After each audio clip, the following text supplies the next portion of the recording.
ও আজর, তোমার সন্তান ইব্রাহিম বলতেছে এই মূর্তি পূজা না করলেও যা করলেও তা কেমন কথা, তাহলে তোমার সন্তানকে থামাও, তোমার সন্তান আমাদের ধর্মের ভিতরে কটূক্তি করতেছে।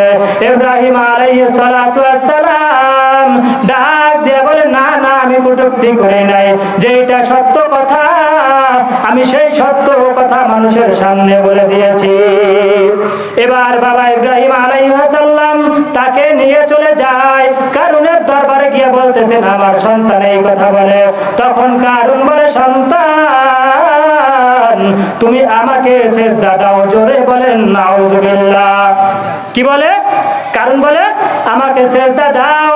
ইব্রাহিম আলাইহিস সালাতু ওয়াস সালাম কারুনকে সিজদা না দিয়ে মাথা উপরের দিকে তোলে। উপরের দিকে তুইলা ইব্রাহিম আলাইহিস সালাম বললেন, না না, আমি তোমাকে সিজদা দিব না, আমি সিজদা দিব আমার রব, আমার আল্লাহকে। জোরে বলেন সুবহানাল্লাহ। একজন মূর্তি পূজক ছিলেন, আল্লাহ রাব্বুল আলামিন তার ঘরে হযরত ইব্রাহিম আলাইহিস সালাতু ওয়াস সালামের জন্ম দিয়েছেন। সুবহানাল্লাহ। ইব্রাহিম আলাইহিস সালাম আমাদের মুসলমান জাতির পিতা। কি বলেন? মুসলমান জাতির পিতা কে বলেন তো? ইব্রাহিম আলাইহিস সালাম, না অন্য কেউ? কথা বলেন না। বাংলাদেশের জন্য আরেকজন আছে? কথা বলেন। আমাদের দেশের জন্য কি আরেকজন আছে?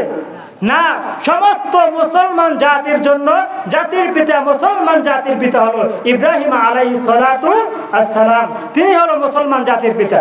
তাই ইব্রাহিম আলাইহিস সালাতু ওয়াস সালাম একজন বিধর্মীর ঘরে জন্ম নেওয়া আল্লাহর পয়গম্বর ইব্রাহিম আলাইহিস সালাতু ওয়াস সালাম যখন একটু বড় হলেন, তখন তার মায়ের কাছে জিজ্ঞাসা করলেন, মা, আমার রবকে?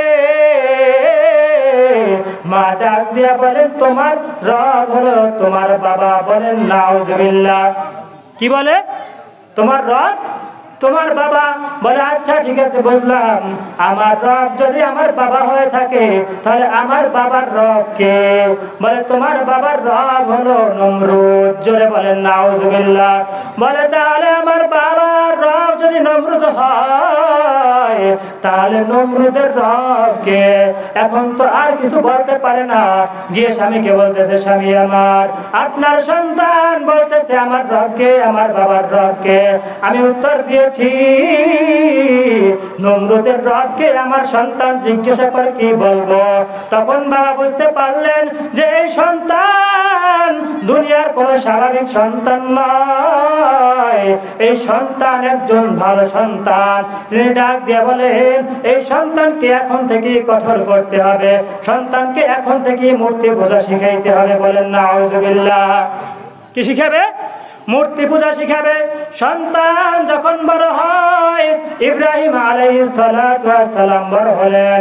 বাবা আজর তিনি মূর্তি বানাতেন, মূর্তি বানাইয়া ইব্রাহিম আলাইহিস সালামকে দিতেন, যাও বাজারে বিক্রি করে আসো। কি করতেন? বাজারে বিক্রি করতে পাঠাইতেন।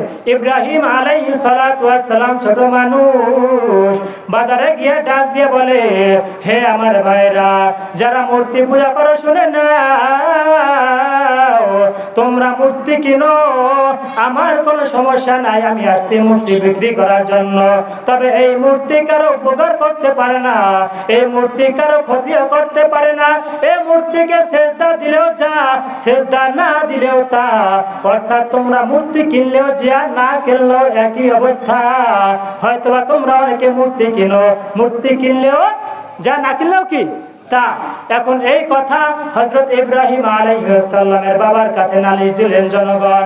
গিয়া বলেন, ও আজর, তোমার সন্তান ইব্রাহিম বলতেছে এই মূর্তি পূজা না করলেও যা করলেও তা কেমন কথা, তাহলে তোমার সন্তানকে থামাও, তোমার সন্তান আমাদের ধর্মের ভিতরে কটূক্তি করতেছে।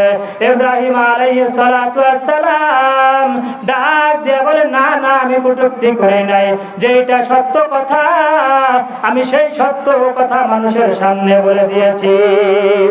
এবার বাবা ইব্রাহিম আলাইহিস সালাম তাকে নিয়ে চলে যায় কারুনের দরবারে গিয়ে বলতেছেন আমার সন্তান এই কথা বলে।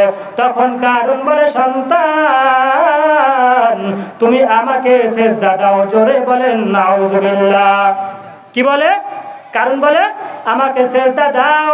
ইব্রাহিম আলাইহিস সালাতু ওয়াস সালাম কারণ কে সেজদা না দিয়ে মাথা উপরের দিকে তোলে, উপরের দিকে তুইলা ইব্রাহিম আলাইহিস সালাম বললেন না না আমি তোমাকে সেজদা দিব না, আমি সেজদা দিব আমার রব আমার আল্লাহকে। জোরে বলেন সুবহানাল্লাহ।